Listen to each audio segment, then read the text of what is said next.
हाय दोस्तों, रेडी। आज मैं आपको एक ऐसी जगह लेकर जा रहा हूं जहां पर हमारे बुंदेलखंड के प्रसिद्ध मूर्तिकार एवं कलाकार उपस्थित हैं। तो आज मैं वहां जाकर आपको उनसे मिलाने की कोशिश करता हूं और आपसे उम्मीद करता हूं कि आप देखेंगे कि जो मूर्ति वो बनाते हैं या फिर उसका निर्माण करते हैं तो आप उस मूर्तियों को देखकर जरूर इम्प्रेस होंगे और मैं आपको इम्प्रेस करने की कोशिश करूंगा। तो चलिए आगे हम आपको मिलाते हैं। तो जैसा कि दोस्तों आप देख पा रहे हैं कि हम वहाँ पे पहुँच चुके हैं और यहाँ पे तरह तरह की मूर्तियाँ यहाँ पे जो है आपको दिखाई दे रही होंगी। तो आगे चलकर हम आपको दिखा रहे हैं कि कौन कौन सी मूर्ति यहाँ पे बनाई जाती हैं और मूर्तियों का क्या महत्व है, यहाँ पर लोग इतने ज़्यादा बनवाने के लिए क्यों आते हैं।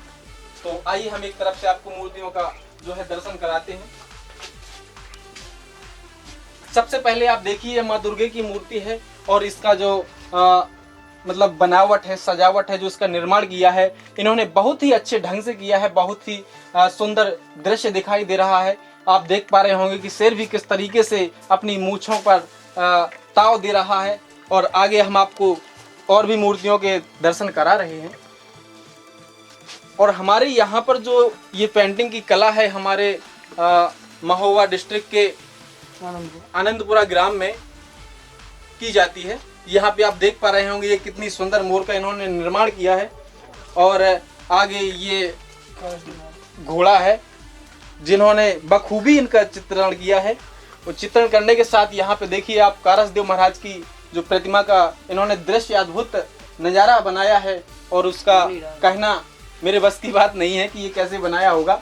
और आगे उनकी बगल पे देखिए आप लाला हरदौल की मूर्ति उपस्थित है। ठीक इसी तरीके से आप कोई भी चित्रण करवाना चाहते हो, अगर आप फोटो से भी बनवाना चाहते हैं तो आप यहाँ पे मात्र उनका चित्र जो है उपस्थित कर दीजिए, यानी कि तस्वीर इन्हें दे दीजिए। तस्वीर के अनुसार ही ये पूरी प्रतिमा को बना देते हैं। अगर आपको विश्वास नहीं है तो एक बार आकर भी देख सकते हैं। और यहाँ पे देखिए प्रतिमा के द्वारा ही ये मूर्ति बनाई गई है। फिलहाल इसका पूरा चित्रण नहीं हुआ है। देख पा रहे होंगे ये मूर्ति जो उन्होंने बनाई है ये फोटो के आधार पर बनाई है। आगे ऐसी कई सारी मूर्तियां हम आपको दिखाने जा रहे हैं। आगे इस साइड से भी दिखाई भैया इन्हें। यहाँ पे इनकी तलाई की जा रही है क्योंकि जो मतलब सीमेंट के द्वारा निर्माण करते हैं, निर्माण करने के बाद तलाई करते हैं तो बहुत ज़्यादा मेहनत करते हैं। और हमारे बस की बात तो ये है नहीं। आगे इन्हें दिखाई भैया ये कि ये मूर्ति भी इन्होंने फोटो के आधार पर बनाई है। किस तरीके से बनाई यार, मैं तो देखकर इसे दंग रह गया। आगे आइए कारसदेव की बड़ी मूर्ति है जिसकी कहीं बड़े मंदिर में प्रतिमा को स्थानांतरित किया जाएगा। आगे आप देख पा रहे होंगे कि यहाँ पे जो ये फोटो है इस फोटो के आधार पर, जो कि मुझे तो अच्छी तरह से चिनाई नहीं देती, बट फोटो के आधार पर उन्होंने इस तरीके से इस प्रतिमा को प्रदर्शित किया है कि कुछ कहना असंभव है।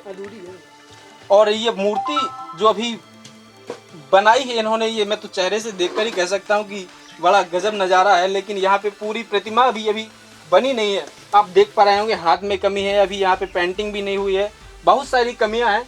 लेकिन फिर भी धन्यवाद करूंगा मैं ऐसे चित्रकारों को और मन में खुशी व्यक्त करता हूं। आगे देख पा रहे होंगे इस प्रतिमा की भी जो है चित्रण किया जा रहा है, काम चल रहा है।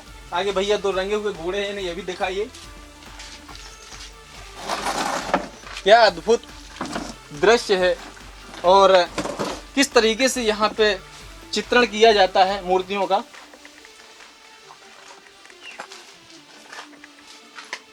बड़ी खुशी की बात है। अगर आप लोग किसी प्रतिमा को बनवाना चाहते हो तो यहाँ पर आकर बनवा सकते हैं। तो देख पा रहे होंगे, आप समझ पा रहे होंगे किस तरीके से यहाँ पे जो है मूर्तियों का मतलब मूर्तियाँ बनाई जाती हैं, मूर्तियों का चित्रण किया जाता है।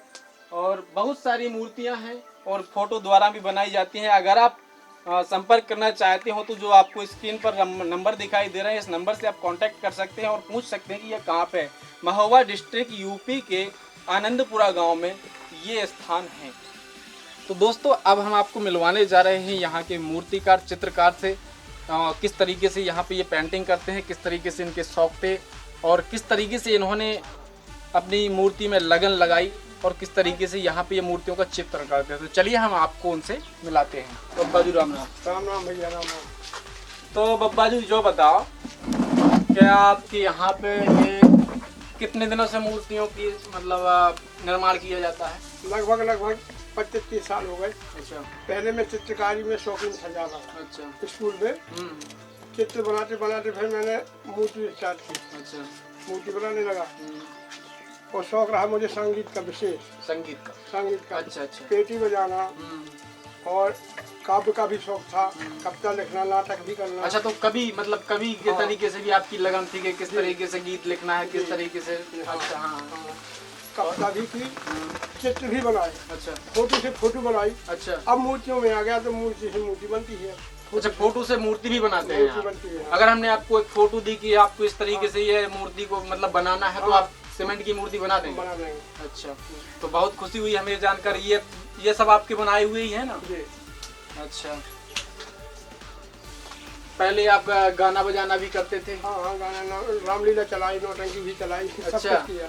तो आप मतलब इस तरीके मतलब भक्ति में आप पहले से रहे? पहले से लगे, कला में लगाव था, कला ही है सब। हाँ, संगीत हो वो भी कला है। बिल्कुल सही बात है। चित्र है वो भी कला है, संगीत है वो भी कला है, हाँ, काव्य भी कला है। तो हाँ, तो मतलब ये बताओ बाजू कि जैसे मतलब बचपन में आप क्या करते थे, आपका कैसे मतलब लगाव बढ़ा कि हम ये चित्रकार मूर्तिकार करें? आपके पिताजी क्या करते थे, आपका लगाव इस तरफ कैसे आया? भाई क्या हुआ, हमारे पिताजी जी संत थे। अच्छा, वो थे वृंदावन में, खटला के सत्य आचार्य वैष्णव थे। अच्छा, तो वो रहे 18 वर्ष वृंदावन में। तो हमारे हिसाब से तो उसी बंसी वाले की दुआ है। सही बात। इस वजह हमारा लगाव एकदम चित्रों में आया, छोटे से बचपन से। पिताजी ही आपके संत थे? जी, संत थे, आचार्य वैष्णव थे।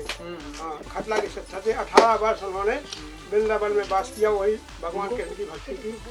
उन्हीं की सत्संग से हमें प्रेरणा मिली। आप ऑटोमेटिक कला जागृत हुई। अच्छा, कि कला हमारे पास सब थोड़ी थोड़ी सब कला जागृत हुई। हाँ। तो आपने संगीत भी लिखा। हाँ। और मतलब कहानी भी आप जानते हैं। कहानी भी लिखते हैं। तो आपने कवि पंक्ति भी की, चित्रण भी किया, कला भी मतलब आपने जो है मतलब इस तरीके से जो मतलब ये मूर्तियों का निर्माण भी स्टार्ट कर दिया। तो आपकी रुचि सबसे पहले कला में मतलब लग गई? कला में थी। हाँ, गाना बजाना ये सब करते हैं। कला ही है। सही कहा। चित्र बनाओ वो भी कला है, और कविता करो वो भी कला है। कवि जो है चित्र को शब्दों से सजाता है, और मूर्तिकार उसे मूर्ति में सजाता है।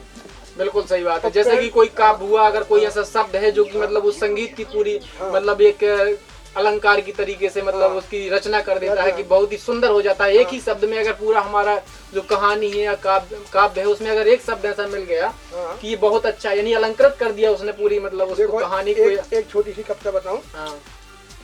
पैसा प्यारा जगत में, पैसा प्यारा जगत में न नहीं प्यारा होए, और धन के ढिक को न बैठे, ब्याह न बाको हो, ब्याह न बाको हो कैसे कुल पक्का, और बात न पूछे कोई, कहे सब उसे उचट कहे सेन सच बात लगन है जी की जामे, किसी को प्यारा राम किसी को प्यारा पैसा। हाँ, तो दोस्तों सुना आपने कि किस तरीके से इन्होंने कितनी अच्छी कविता कही, किस तरीके से अलंकृत है, और मतलब कविता में ओत प्रोत होते हुए इन्होंने कितनी अच्छी कविता सुनाई।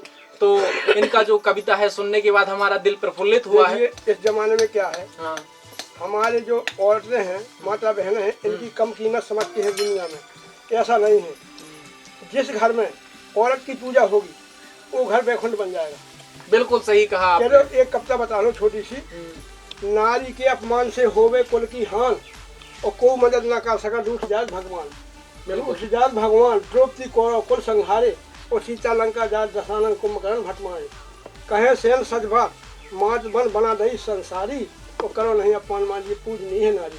ऐसे कविता लिखता रहा हूँ जब जैसी आगे मन में। अच्छा, देखिए ये नहीं की लिखी हुई ये कविता है, वो इस कविता में इन्होंने लिख दिया है कि जिस तरीके से एक नारी का अपमान होने से, यानी कि सीता का अपमान होने से उसने पूरे रावण कुल का संहार करवा दिया। ठीक इसी तरीके से जिस तरीके से द्रौपदी ने पूरे कौरव वंश का संहार करवा दिया, और इसी तरीके से मतलब जो नारियों का अपमान करता है तो नारी जो है कुल की पूजनीय होती हैं, और उन्हें सम्मान सा सम्मान देना चाहिए। जगत माता है, नारी ना हो तो जगत नहीं होगा। बिल्कुल सही कहा आपने।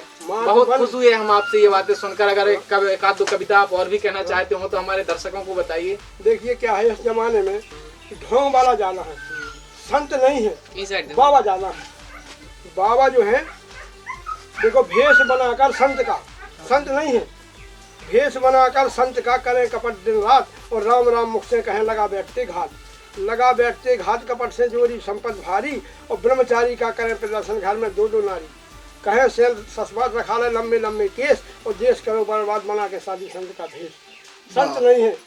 बिल्कुल सही बात है। ये फिलहाल का ऐसा युग है कि मान के चलिए अगर हमारे पास खाने के लिए नहीं है, हम भले ही शाम को दारू पीते हैं, सुबह हमने पीले वस्त्र धारण किए और गांव गांव निकल गए कि भिक्षाम देही। दिन में हमने आटा मंगाया, नान मंगाया, पैसा मंगाया और शाम को जाके किसी दुकान पर बेच दिया और पैसा लिया और गए, मतलब दारू के ठेके पे जाने के बाद दारू पीकर उसका श्रृंगार कर दिया। तो इस तरीके से नहीं करना चाहिए, जो कि हमारे परम पूज्य बब्बा जी बता रहे हैं कि ऐसा बिल्कुल नहीं होना चाहिए। बहुत ही अच्छी बात है कि जो हमारे आजकल जो देहातों में ज्यादातर आप बाबा लोग देखते होंगे, तो ये कोई बाबा नहीं है, ना ही कोई साधु है। अगर जो साधु होते हैं, जो संत होते हैं, उनका भेष नहीं होता है, उनका कोई भेष नहीं होता है, ना ही वो इस तरीके से घर घर मांगने जाते हैं। उनका तो सिर्फ नियम ये होता है कि पेट के लिए भोजन मिल गए तो राम नाम धन्य है। तो बब्बा जी आप एक बात और बताओ कि जैसे अब आपकी अवस्था जो है मतलब पहले जैसी नहीं रही और पहले से आप काफी मतलब बुजुर्ग हो गए हैं, उतने ज्यादा काम नहीं कर पाते होंगे, तो यहाँ पे जो इतना सारा मूर्तियों का चित्रण किया जाता है, तो आप अकेले करते हैं या फिर आपके साथ कोई और करता है? नहीं, ऐसा नहीं है भैया। पहले मैं अकेले करता था, जब मुझे लकवा लगा, अच्छा, इस वजह से काम में मुझे करने में तकलीफ होने लगी। अच्छा। तो 4 नाती है हमारे। अच्छा, 4 लोग हैं। 4 लोग। हाँ। नाम बताओ। पहला बड़ा नाती है रविकरण, दूसरा है लक्षण, तीसरा है चित्रसेन और चौथा है अरविंद। तो जब मुझे लकवा लगा तो मुझे आत्मविश्वास था कि मेरे लकवा को कोई डॉक्टर ठीक नहीं कर पाएगा, ठीक करेंगे तो ये मूर्ति वाले करेंगे। सही बात। तो मैंने इनसे इलाज न करा के इन्हीं पे लड़ना लगाई, उन्हें ठीक कर दिया और बिल्कुल सही बात है, चारों नाती को उन्हें कलाकार बना दिया। बिल्कुल सही कहा, आत्मा से परमात्मा होता है। जैसे कि आपको विश्वास नहीं था कि ठीक हो जाएंगे, लेकिन उन्हीं की कृपा से आप ठीक भी हो गए और आपके चारों लड़के जो है, नाती मान लो, लड़के मान लो, वो चारों आज चित्रण कर रहे हैं। बहुत खुशी की बात है कि 4-5 लोग मिलकर यहाँ पे जो है काम कर रहे हैं और बहुत अच्छे ढंग से काम कर रहे हैं। तो बब्बा जी आप ये बताइए कि कौन कौन से लड़के हैं आपके, कौन कौन से लड़के काम करवाते हैं, जरा उनसे भी मिलवाइए। हाँ भैया के लिए कुर्सी लाइए थोड़ी। अच्छा, तो ये 4 लोग आपके साथ काम करते हैं? ये हमारा बड़ा नाती है। अच्छा। ये बॉम्बे आज भी करवा दी ग्वालियर से, ये भी काम करता है पूरा। और दूसरा नाती है, जो लक्षण नाम है इसका, इसने भी BA फाइनल करके बॉम्बे आर्ट कर दी। अच्छा। और एक छोटा है अरविंद, ये हमारा छोटा चेला है। अच्छा। काम पे रहता है और लगनशील है, मालूम कलाशील। हाँ बिल्कुल सही बात है, लगनशील है तो जरूर उसके मन में कला जागृत होगी और आगे जाके वो बहुत सारी कलाएं सीखेंगे। मुझे विश्वास है, आशीर्वाद है कि ये कलाकार बनेगा। जब आपका आशीर्वाद है तो बिल्कुल सीखेगा, क्यों नहीं सीखेगा भैया। बिल्कुल मन लगा के सीखना और यहाँ पे जिस तरीके से ये चित्रण करते हैं आप भी बिल्कुल इसी तरीके से चित्रण करना। और आपसे बताएं, ये जो नाती है, ये जिला लेवल में DM सामने प्रतियोगिता कराई थी कला के। अच्छा। प्रथम पुरस्कार से मिला, प्रथम पुरस्कार से मिला। अच्छा, महोबा डिस्ट्रिक्ट से क्या? महोबा। अब देखिए महोबा डिस्ट्रिक्ट से कला के किसके मतलब 12 क्लास में। अच्छा, 12वीं क्लास में जो कला के पुरस्कृत है वो प्रथम व्यक्ति है जो कि महोबा डिस्ट्रिक्ट में हुए हैं। तो बहुत अच्छी बात है कि जिला बहुत बड़ा होता है और जिला में प्रथम व्यक्ति ये चुने गए थे। जे रवि मिलो और चित्से में मिलो पुरस्कार सब मिले, 11,000 रुपये उसमें मानो पुरस्कार था। चलो बहुत अच्छी बात है भैया। आप लोग कैसे काम करते हैं, तो आप लोगों का कैसे लगन लगा इस काम में कि हमको ये काम करना है? इनकी प्रेरणा मिली किस तरीके से? भाई बब्बा जी भी पहले काम करते हैं, हमारे पिताजी भी काम करते हैं। हाँ, तो हम भी काम करने लगे, वो हाथ बटाने लगे काम में। तो धीरे धीरे बिल्कुल सही बात है, जब घर में काम होता है तो बिल्कुल बटाते हैं। अच्छा, तो सभी लोग पढ़े भी हैं, पढ़ने के साथ साथ इनके मन में कला भी जागृत हुई। कला जागृत होने के बाद बहुत अच्छा काम है कि आप यहाँ पे दिन में कम से कम 4 से 5, 8 से 10, 15 मूर्तियों का निर्माण करते हैं। बहुत अच्छी बात है। चलिए ठीक है, तो हम अपने दर्शकों से कहना चाहेंगे कि भाइयों, जिस तरीके से इन लोगों के मन में कला जागृत है, तो कला एक ऐसी कला है कि जो व्यक्ति सीखना चाहे, सिर्फ लगन लगा ले, तो वो कला कोई ऐसी चीज नहीं है कि वो बनेगी नहीं। कोई ऐसा काम नहीं है जो हम कर नहीं सकते, बस दिल लगा के काम करना चाहिए।